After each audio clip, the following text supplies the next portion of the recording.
Hey guys, welcome to the FX forecasting episode this Sunday. We're here to give you a little bit of an insight of what's happening in the markets this week and get you ahead of the crowd so you can be prepared for the markets.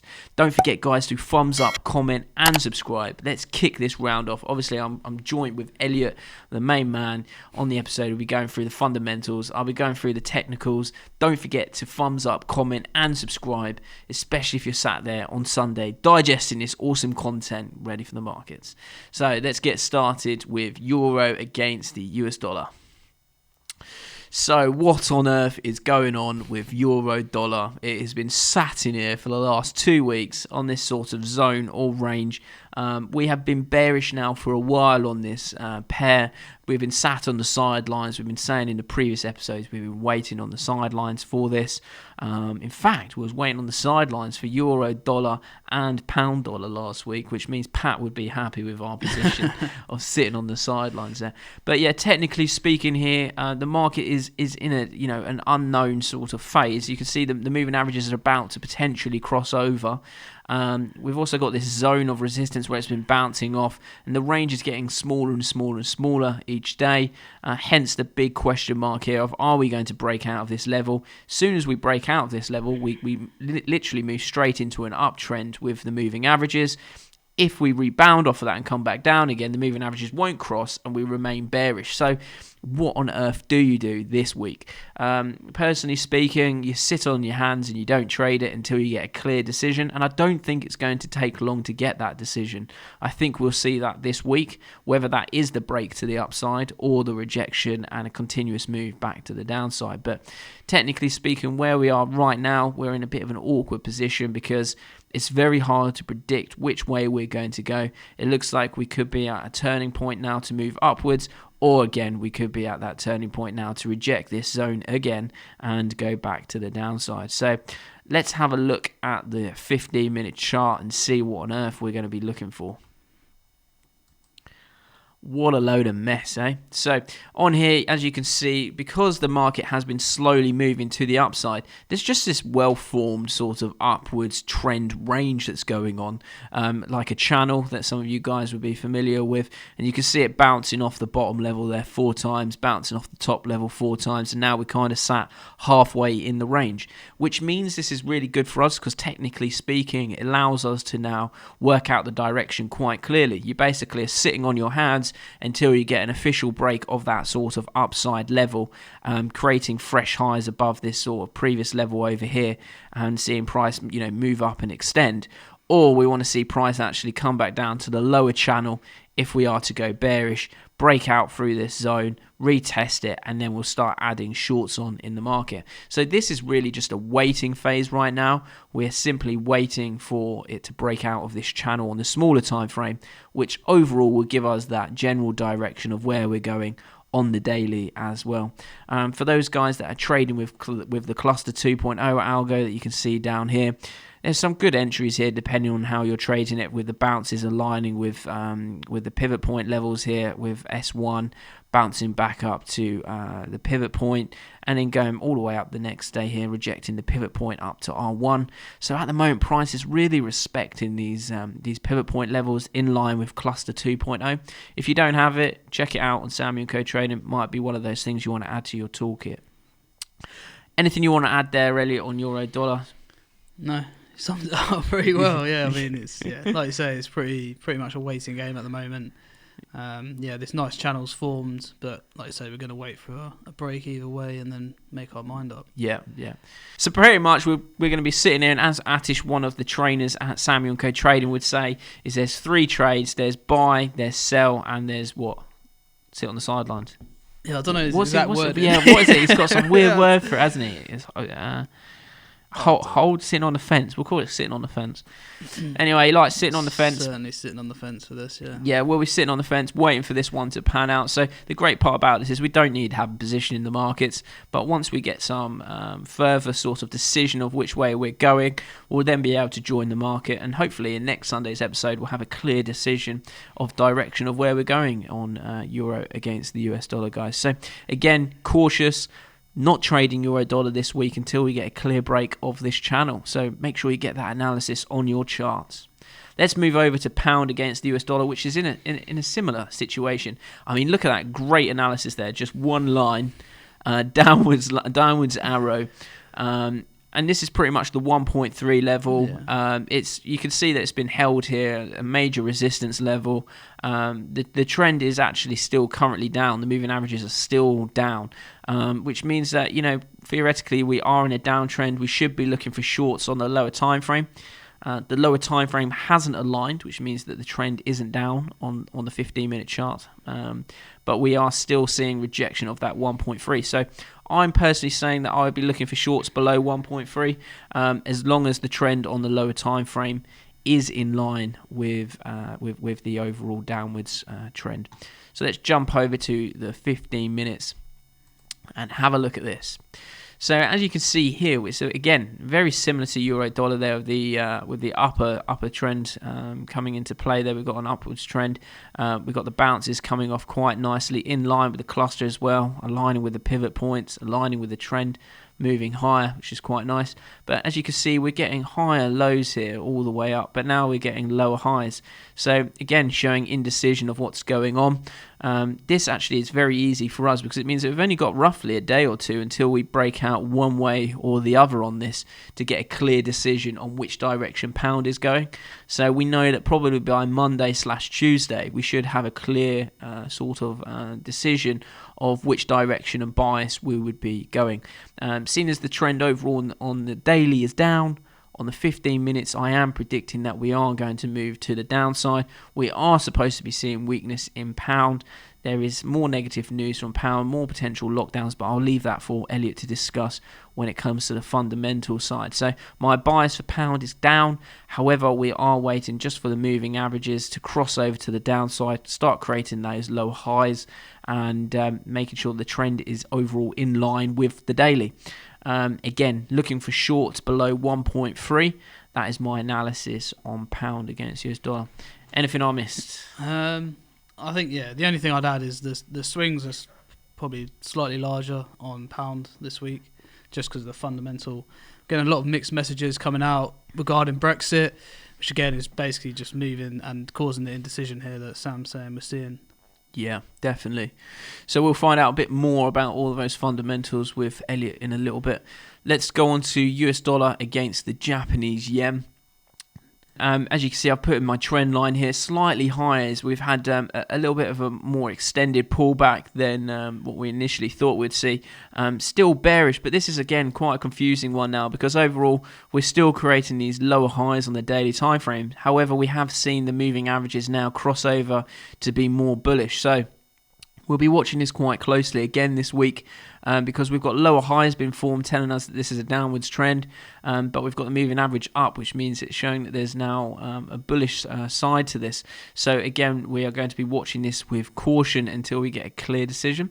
I am overall with a bearish sort of sentiment, but again, I'll be sitting on the fence on this one because until I get a clear decision of whether or not we break out of this trend line, retest and potentially move higher, will then form the bullish momentum is kind of confirmed. If not, it might fail like it has done a few times here and over here where it only stayed above for a few days before it started to sell off back down to this 104 level that we saw there. So I'll be watching this heavily with caution because we've got mixed signals. We've got, the moving averages are saying buy, but the overall technical analysis is saying it's a sell. So it's something that we want to make sure that we are aware of.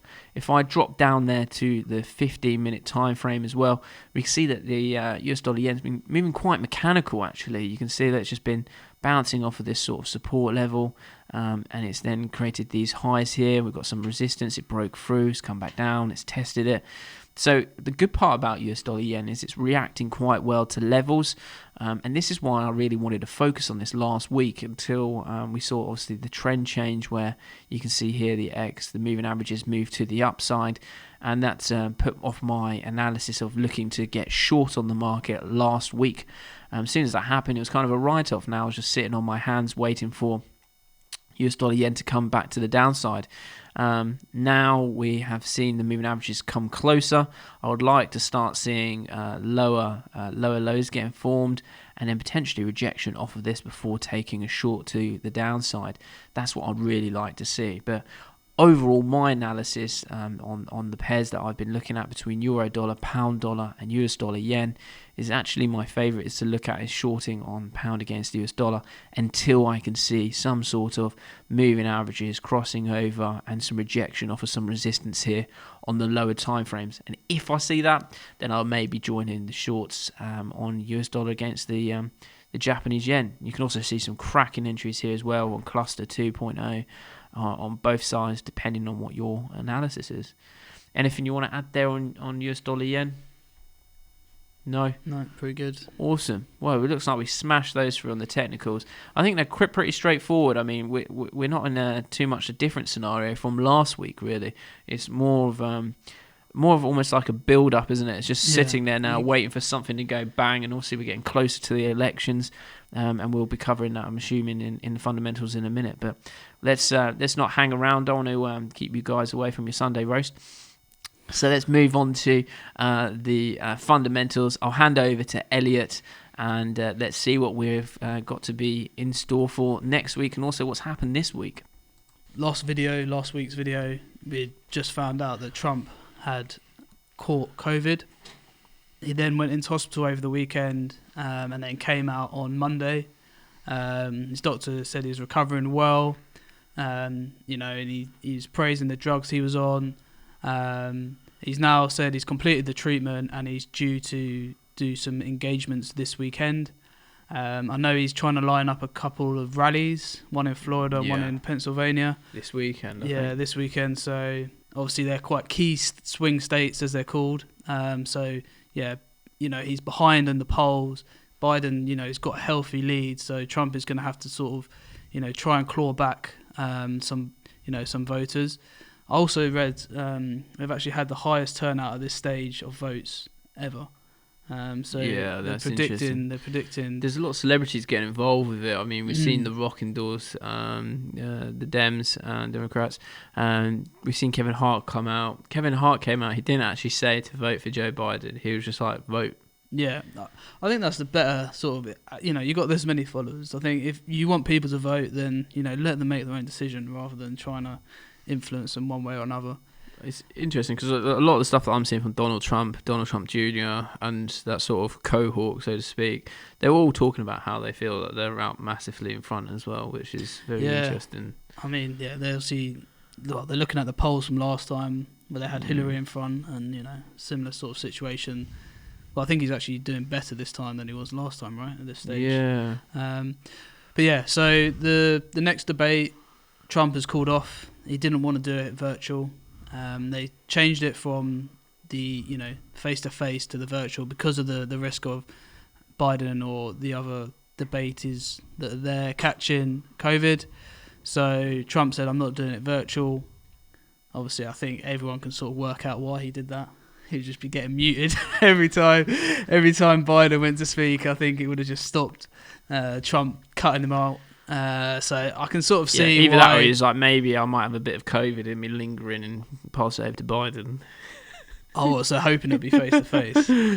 Yeah. So. Did you see they put the boards up, didn't they? Because they had you had the VPs, didn't you? They did their debate, and did you see the whole thing going on Twitter about the fly on the fly on Pence's. That's head. what made me think that Pence definitely won the debate, because when he kept his cool massively. She was just rolling her eyes like a kid, and if at the end of the day the worst comment that's coming out is, "Did you see the fly on his head?" You've definitely done pretty well.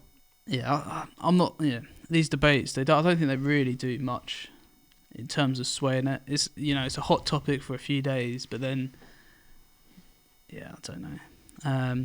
Other news, so the stimulus package saga is ongoing. It's been on, off. What's going on? I mean, who knows? They've got 3 weeks now until the election. Will it happen before? Chances are it's quite unlikely. We definitely won't. I don't think we'll definitely see the big whole thing. Whether we'll see, a smaller part deal, that's yet to be seen. It's causing choppiness in the markets. However, we'll see in a minute, but the Dow has pretty much shrugged it off.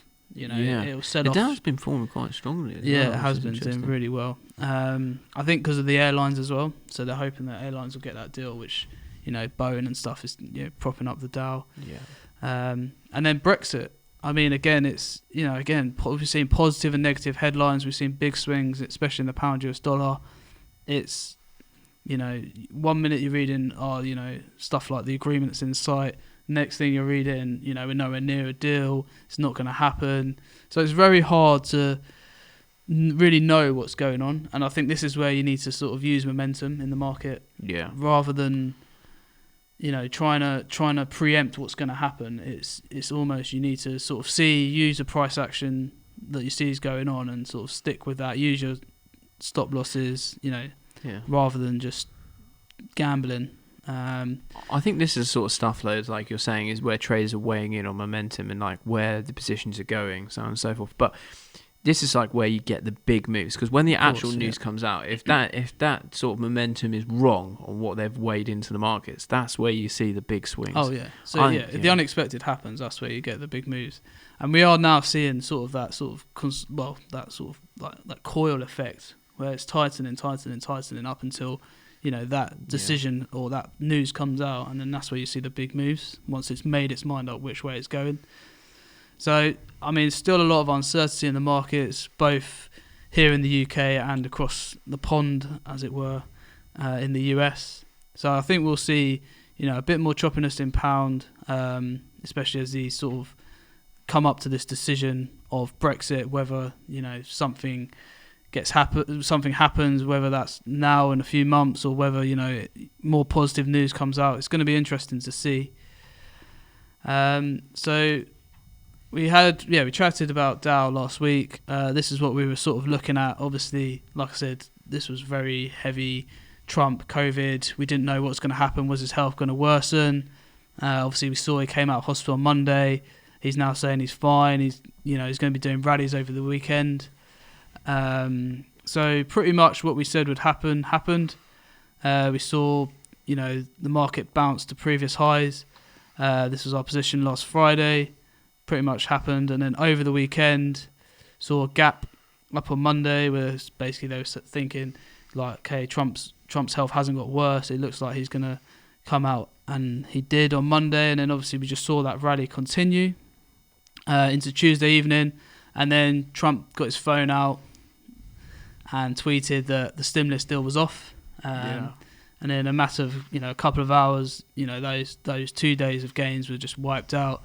Market, I think, lost over 600 points, and then he backtracked as he has done so often, and he said, "Okay, we're not going to do the big deal. We want to do a deal for the airlines," and then we saw again the market recover quite nicely, and it again previous highs before just broke through. We then saw on Thursday, Pelosi said she doesn't want just an airline deal. She wants to see that as part of a broader package. And then Mnuchin and Pelosi then had another meeting, and it's sort of at the stage where they're looking to do a deal, maybe a smaller deal, but as long as there's advancement in the broader deal. So again, the market's looking quite bullish. I'd say bulls are definitely still in control. It's a lot cleaner chart to look at when you look at this on the hourly compared to, say, pound US dollar. Yeah. You can safely buy and pullbacks. So it's been a topsy-turvy week, but I'd still say the bulls are in charge, definitely looking at this right now. The market, the uncertainty is what it doesn't like, and it's seeing Biden, has a decent lead. So they're hoping it's just going to be, an uncontested election, which, probably would have thought that would be bad for the markets. Democrats winning over Republicans, but now the sort of consensus is that's going to be good. They're not too worried about the tax hikes. Anyway, so it's interesting to see. Will the stimulus still happen? There's still risks here. Will the election race tighten if Trump does these rallies? How will they go? Will Biden's lead be cut? The accelerator again. If we see a stimulus deal agreed over the next couple of weeks, especially the big deal that they want, then I expect the market's just going to go straight back up here to 29,000, the previous September high. So, there's a lot going on, and that's just US at the moment. So, but it's interesting times. We've got the election coming up. It's 3 weeks away now. Yeah. It's welcome to the show. I mean, what a great way to learn and see exactly what's going on. I mean, all this news going on at the moment, especially if you're getting started, you're watching these sort of weekly forecasts. As we know, the election doesn't come around too often. It's every 4 years. And so you get to see what the big move in the market is. Maybe we should cover that live. Maybe we should literally cover it live. Yeah. It's pretty interesting, wouldn't it? We could get live and we can get some information going. We'll get the live streams going. That would be quite interesting. We'll have to look at that. Guys, get in the comments as well. If you want to see us comment on the elections live, we'll be able to give you a first-hand sort of insight of what's going on. Okay, so what's upcoming?